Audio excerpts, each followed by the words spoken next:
Hi friends, మన నందమూరి అభిమానులందరికీ కూడా రాబోయే సంక్రాంతి శుభాకాంక్షలు తెలియపరుచుకుంటూ ఈరోజు మన యొక్క ఫిలిం న్యూస్లో డాకు మహారాజ్ చిత్రానికి సంబంధించినటువంటి ఒక ముఖ్యమైన విషయాన్ని మీ ముందు ఉంచుతున్నాను. డాకు మహారాజ్ చిత్రానికి సంబంధించినటువంటి సెన్సార్ బోర్డు సర్టిఫికేట్ రావడం జరిగింది. సెన్సార్ బోర్డు రివ్యూ కూడా అదిరిపోయిందని చెప్పాలి. సెన్సార్ బోర్డు మెంబర్స్ అందరూ కూడా ఈ చిత్రాన్ని చూసి చాలా అభినందించడం జరిగింది.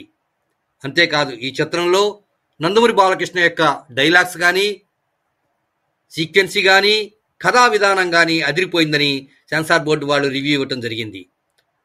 అంతేకాకుండా ఈ చిత్రంలో గతంలో నందమూరి బాలకృష్ణ ఏ చిత్రంలో చేయనటువంటి స్పెషల్ పాత్రతో, స్పెషల్ యాక్షన్తో కనిపించడం జరిగిందని, సెంటిమెంట్ కూడా చాలా అద్భుతంగా ఉందని, పాపకి బాలకృష్ణకి మధ్య జరిగినటువంటి సంభాషణలు చాలా బాగా ఉన్నాయని, పాటలు కూడా చాలా బాగా వచ్చాయని, అంతేకాకుండా తమను కూడా సంగీతాన్ని బాగా అందించాడని, నందమూరి బాలకృష్ణ 60+ వచ్చినప్పటికి కూడా స్టెప్పులతో ఎరగదీశాడని చెప్పి సెన్సార్ బోర్డు రివ్యూలో స్పష్టంగా మనకు తెలుస్తున్నది.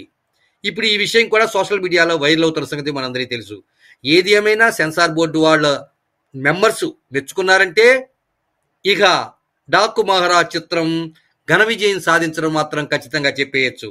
అంతేకాదు, 3 రోజుల్లో రాబోతున్నటువంటి ఈ డాకు మహారాజ్ చిత్రం బాక్స్ ఆఫీస్ వద్ద బద్దలు కొట్టడమే కాకుండా ప్రపంచాన్ని కూడా సృష్టించబోతుంది. ఇంకెందుకు ఆలస్యం, కేవలం 2-3 రోజుల్లోనే ఈ విషయాన్ని మనం చూడబోతున్నాం. మరికొన్ని విషయాలని తదుపరి ఎపిసోడ్లో తెలుసుకుందాం. అంతవరకు సెన్సార్ బోర్డు వాళ్ళ యొక్క రివ్యూని తెలుసుకుంటూ సరికొత్త విషయాలని అబ్జర్వేషన్ చేస్తూ మీ ముందుంచుతుంది మా మహానంది టీవీ.